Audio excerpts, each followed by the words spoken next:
We are the Group 7. Good day, everyone. My name is Junel Tangkilio, the first presenter in this group, Group 7 and Ethics. So, in this topic, we're going to discuss the artificial intelligence, ethical consideration. So, in this topic, we will tackle the ethical issues and solutions. So, the content of this report is first, what is artificial intelligence?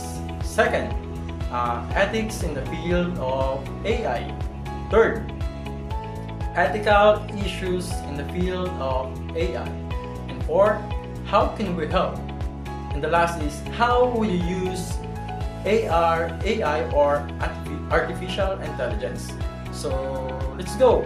What is artificial intelligence?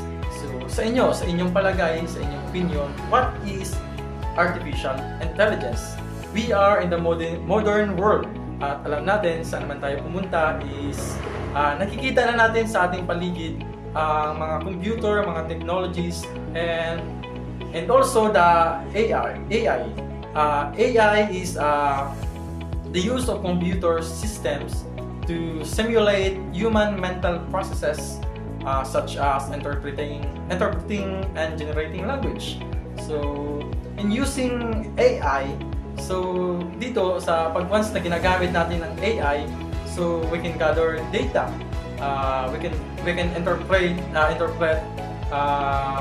ideas. So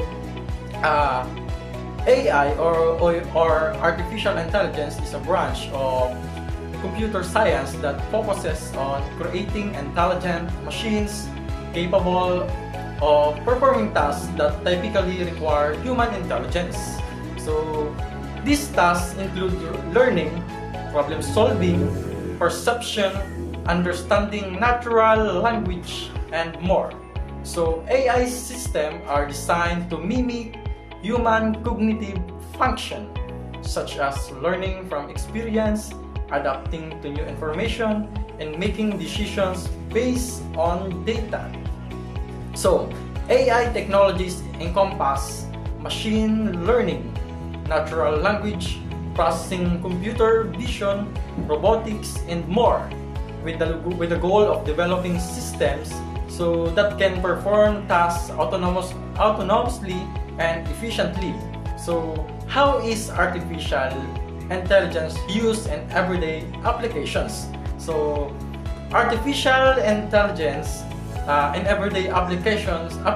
So, personal assistant using AI intelligence. So, we have a personal assistants like we are doing a question or questionnaire, or we're going to make an activity or assignment. So, there's an AI that we can help us, or we can call personal assistant. So, that is AI. So, ano pa ba yung pwede nating magawa using AI? Ano pa ba yung maitutulong ito sa ating pang-araw-araw na buhay? So, AI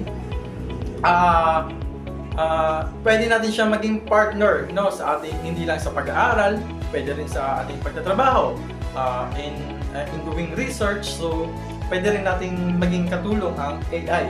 So, napakalaki ng tulong ng AI sa atin, no, bilang isang tao, kasi nga tayo ay nasa modern world na.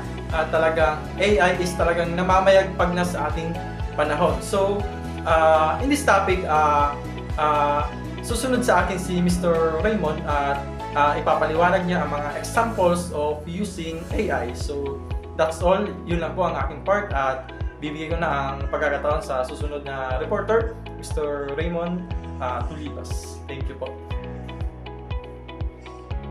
Good day everyone, my name is Raymond Tulipas. I am the next reporter about this topic. I would like to explain and collaborate about these examples of artificial intelligence or AI.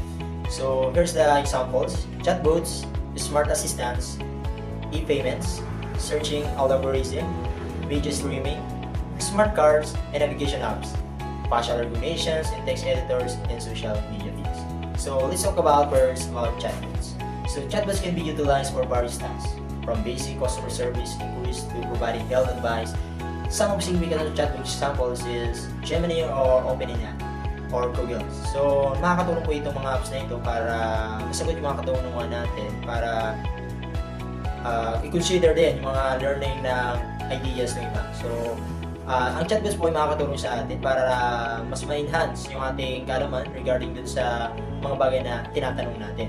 So kung may tatanong ka po, isasagutin niya ng naayon dun sa tanong mo. So magre-relay ba tayo sa mga ganong platform? So which is reliable siya, pero bilang isang estudyante, mas magandang i-enhance din natin yung, kung mas palawakin din natin yung critical thinking natin to solve yung problem na yun. Huwag po tayo masyadong mag-rely sa mga ganitong form ng artificial intelligence, which is nakakababa po siya ng ating cognitive skills. And next naman po ay ang smart assistant. So ano nga po bagang forms ito? According to this, AI assistants often cloud basis can be accessed from anywhere with an internet connection. So sa pamamagitan lamang po ng connections ng internet, so makakabilis po tayo makapag-search ng mga tanong, ng mga sagot na nais po nating makikalam. So, bakit nga po ba tinawag itong smart assistant? Sapagkat napakabilis o mabilis siya mag-respond sa mga tanong na ating tinatanong. Yun po yung napakabilis ang andun. So, next naman po ang e-payments. So, sa panahon natin ngayon, napakahalaga ng ganitong form para na rin hindi naman rin mahirapan ng ating mga magulang, lalo na sa mga nagbabayad tayo ng mga bills o ano po mga expenses through e-payment. Ano po? Isa po sa napakahalaga nito na ang artificial intelligence is transforming financial ecosystem. Kumbaga, mas pinadali niya na lang yung transactions regarding this, yung pagbabayad pa kaysa pumunta ka pa doon sa mga opisina, mas pinadali niya through e-payment na lang po sa pamamagitan ng artificial intelligence. So, sa pamamagitan nito, kumbaga, nasisecure yung ating mga personal na mga bagay. So, next is searching algorithm. Searching algorithm is powered by AI play a crucial role in informing retrieval, optimizing search results, and enhancing user experience on various platforms. So ginagamitan po nito para mas ma-enhance pa natin yung mga dapat nating ipa-enhance sa ating mga gagaya ng mga research tayo.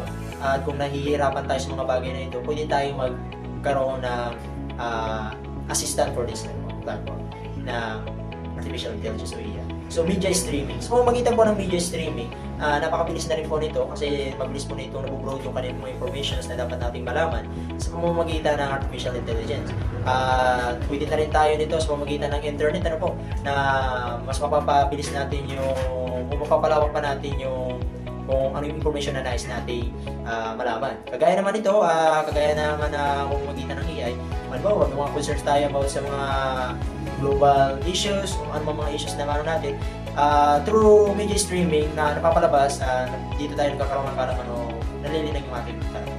Next naman ay smart cars. Alam naman natin na ang AI ay may mga robotic cars na, may mga kumbaga, nire-replace na yung mga kakayanan ng tao sa pamamagitan ng AI, kumbaga, artificial intelligence.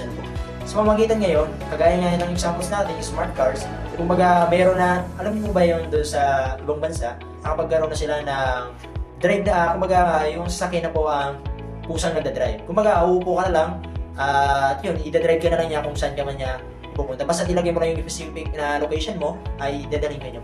So, gano'n nakalawak o grabe na yung modernizations na technology pagdating sa panahon ngayon. Sapagkat masyado na, kumbaga, mas pinadadali yung buhay ng isang tao. And next, navigations apps. So, sa navigation ng maps naman po, is powered by AI, provided by real-time traffic updates, optimizing roads, and personalized suggestions to improve overall navigation experience. So, at this part naman po, kumbaga, kagaya niyan, kapag mahilig pa tayo mag-rides, so, through Google Map o ano po mga platforms ng computers yun. So, dadalhin ka po nito sa, kumbaga, mabibilisin yung road na gusto mong puntahan, ay doon ka niya po dadalhin. So, gano'n na po kahalaga, kumbaga, halaga nitong artificial intelligence na na-invento ng tao sapagkat mas nagiging aware yung tao kung saan man yung road na pupuntahan niya. Kasi minsan tayo, kapag hindi natin minsan ginamitan ng ganito, minsan nakaliligaw tayo. So, mas pinadali na at pinaganda pa yung kanilang programa. Facial recognitions. Facial recognition is technology driven by AI. So, it used for security.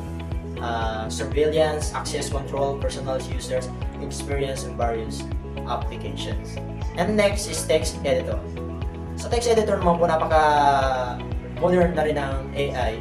Sapagkat through words lang, sabihin mo lang sa kanya, and then ginagawa na po ng computer. So, ganoon na po kahalaga yung pag-angat o pag-transform ng modernization ng artificial intelligence. Accordingly sa AI-powered text editors and incorporate natural language processing to assist users in writing, editing, and formatting text efficiency. So, sa pamamagitan nito, kumbaga may sabihin lang tayo, kagaya naman na Google Lens, isa pa sa masasabi natin examples na sabihin, kumbaga may pictures, kumbaga picture lang natin, pwede na natin i-search sa pamamagitan, magsalita lang tayo, and then isa-searching niya na yun. So, napakabilis na po. And next naman po ay ang social media feeds. Alam naman natin na at this kind of form na nagiging aware din tayo. Kumbaga kagaya lamang nito yung mga mga Facebook natin, yung mga apps natin na madalas natin ginagamit. And then, sa pamamagitan nun, kumbaga mas nagiging na rin tayo. Kumbaga naging relying na rin din tayo sa mga ganitong platform. According to this net, AI algorithms create and social media feeds, personalizing content recommendations, and enhance user engagement by understanding users' preference and behavior and patterns. So, napakahalaga po ng mga sinasabi natin mga examples, pero as a ethical consideration, so huwag po masyado natin i-rely yung sarili natin. Mahalaga po ito, hindi ko po sinasabing hindi ito mahalaga, pero ito po ay, kumaga, mas bigyan din natin, i-excel din natin yung sarili natin. Kumuha lang tayo ng information regarding this, but i-broad po natin yung kalaman pa natin patungkol. So yun lang po yung may bibigay ko sa inyo yung update sa report na ito at maraming pong salamat at binibigay ko na po sa next report. Good day everyone, my name is John A. Sumpo and I'm the next reporter for today and I will discuss more about AI. So in my part, I will not read this because I will explain na lang para hindi na po masyado humaba ang maging talakay. More about AI. Artificial intelligence indeed stands at the forefront of innovative technology, aiming to equip machines with human-like intelligence. This revolutionary field enables machines to perform tasks, make decisions, and learn from data, transforming various industries and our daily lives. Kung mas kikilalanin pa po natin ang AI po ay tumutukoy sa kakayahan ng mga makina na magpatupad ng mga gawain na karaniwang kailangan ang katalinuhan ng tao, tulad ng pag-iisip ng pag-aaral at paglutas ng mga problema. Ang mga algoritmo ang pagbibigay husay sa AI na nagbibigay gabay sa mga computer kung saan ang mga aksyon ay dapat gawin. Ang AI ay bumubuo ng iba't ibang uri, kabilang mga reactive machines, limited memory systems, theory of mind machines, self-aware system na bawat isa ay may iba't ibang kakayahan. Next naman po ay ethics in fields of AI. It says here, however, the rapid proliferation of AI has brought forth a host of ethical concerns that intersect with professional ethics across various industries. So, the ethical considerations surrounding the rapid advancement of artificial intelligence are indeed crucial, intersecting with professional ethics in diverse industries.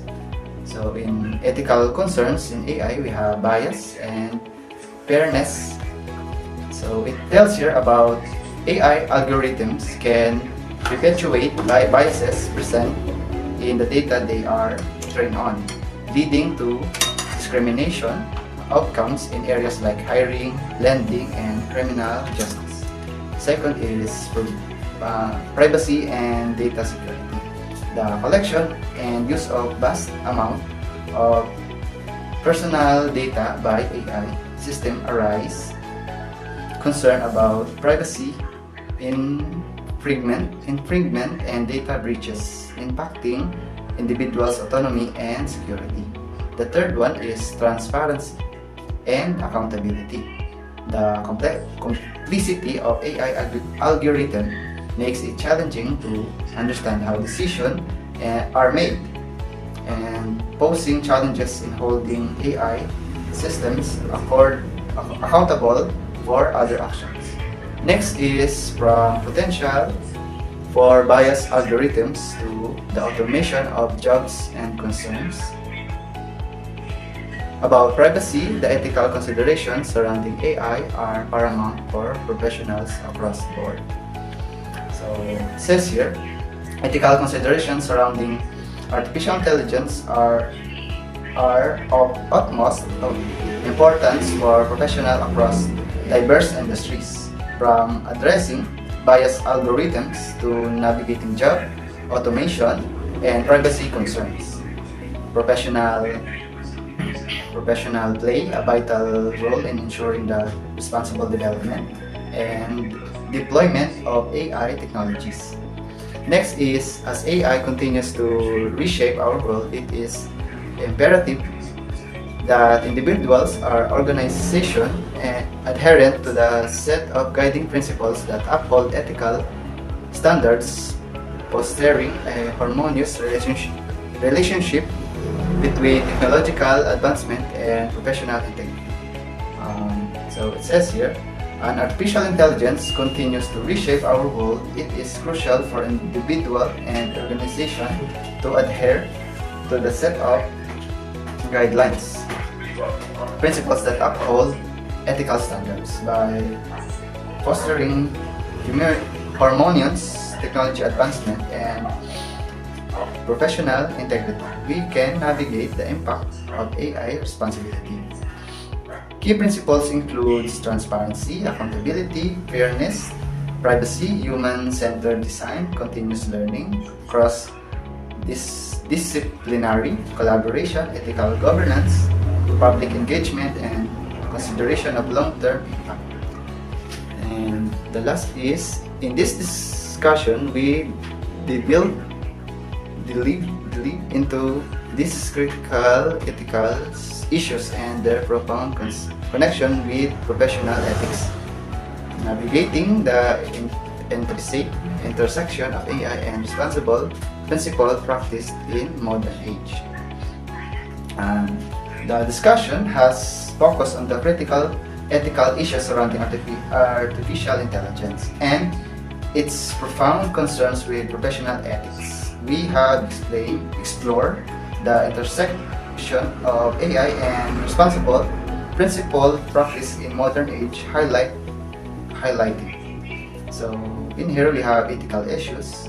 It is addressed concerns like biased algorithms, job automation, privacy configuring, and ethical information. While in professional ethics plays a crucial role in upholding ethical standards in AI development. And responsible practice advocate for embracing ethical AI practices to ensure that the AI technologies benefit society while uphold fundamental values, fostering a future while technology serves humanity with integrity and empathy. So yun lang po ang aking part. Maraming pong salamat at sana po ay may naintindihan po. Thank you. Irene Bartola, your next reporter. My topic is all about what ethical problems can AI pose.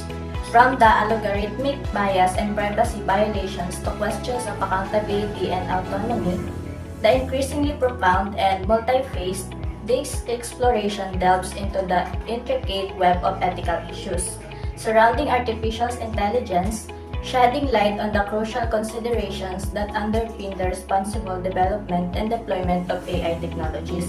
So, AI problems can indeed pose significant challenges and risks across various sectors due to the issues like lack of transparency, ethical concerns, and potential biases.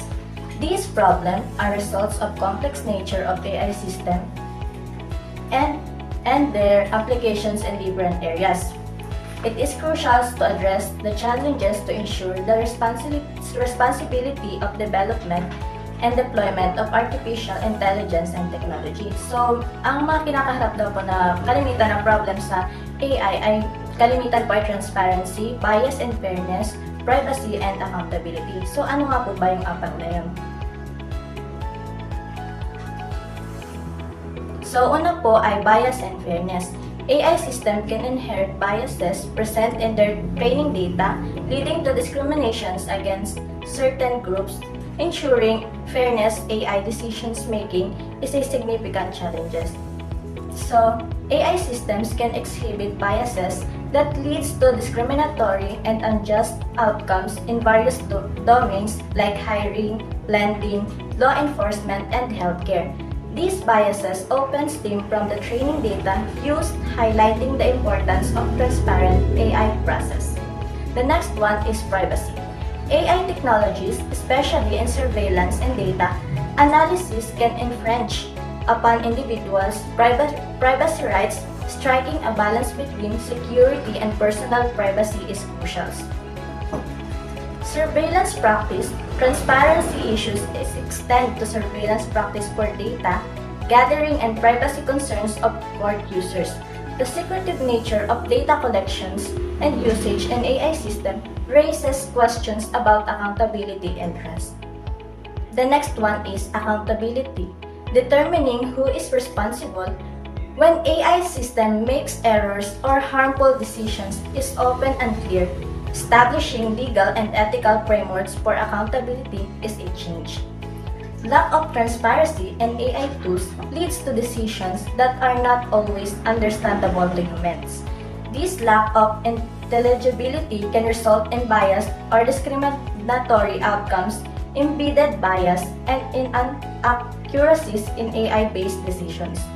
The last one is transparency. The inner workings of some AI algorithms are opaque, making it difficult to understand why they make certain decisions. This lack of transparency can undermine trust. Transparency can help mitigate issues of fairness, discriminations, and trust. For instance, Apple's credit card business faced accusations of sexist lending practice due to lack of transparency. So those are the 4 ethical problems AI can pose. That's all. Thank you. Rina Lingahan Pante, the next reporter. My topic is more ethical problems that AI can pose. First is security risks. The use of AI in cyber attacks and the potential for AI to generate misinformation pose security risks. Safeguarding agents, these three threats is an ongoing challenge. So, ito daw po yung security risks ang paggamit po ng AI sa mga cyber attack is the potential ng AI na nagdudulot din po ng mga maling impormasyon, nagbibigay ng security risks. So, ang second po is ethics in AI research. Ethical consideration extend to the very research and development of AI, including issues related to data collection, experimentation, and collaboration. Third is ethical alignment. AI researchers and engineers often face dilemmas about whether to align their work with ethical principles of prioritize commercial interests. Striking a balance can be challenging. So ito daw po yung ang isang AI ay madalas po na ginagamit ang dilema kung dapat bang kanilang trabuhihin yung mga ethical principle o bigyang prioridad sa mga ethical alignment po. So, ang fourth po is intellectual property and open source. So, the debate about open source versus proprietary AI technology raises ethical question about access to and control over AI innovation. Thank you. Yun lamang po. Good day, everyone. My name is Fatima Obalia, and the next reporter. One of the most important is ethical considerations for AI or artificial intelligence is ensuring that the technology is fair and unbiased. This means taking steps to prevent discrimination based on factors such as race, gender, socioeconomic status. It also means paying attention to data the systems is trained on. How can we help AI or artificial intelligence? Ang mga college students and faculties in college is maaaring mag-promote po ng ethical AI sa pamamagitan po ng pag-integrate ng ethics into the curriculum, sa pag-organize po ng events at pagpapaunlad ng isang culture of responsible AI development. Kasama din po dito yung pananaliksik or interdisciplinary collaboration and dialogue with industry experts, collectively contributing to solving AI ethical challenges. Next po is, why would you use AI?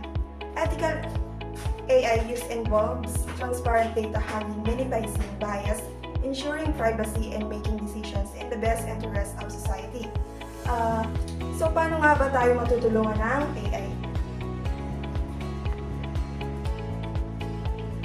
Sa pamamagitan po ng AI, ang paggamit po ng ethical artificial intelligence po is involves po sa transparent data handling, minimizing bias, ensuring privacy, and making decisions in the best interest of society. Sa pamamagitan po nito, ito po yung nangangailangan ng patuloy na ethical considerations encompass sa mga issue po kaugnay ng mga privacy of data, fair allocation of healthcare resources na nagbibigay din po sa pangangailangan para sa mga sistemang AI considerations and ethics. That's all po. Thank you.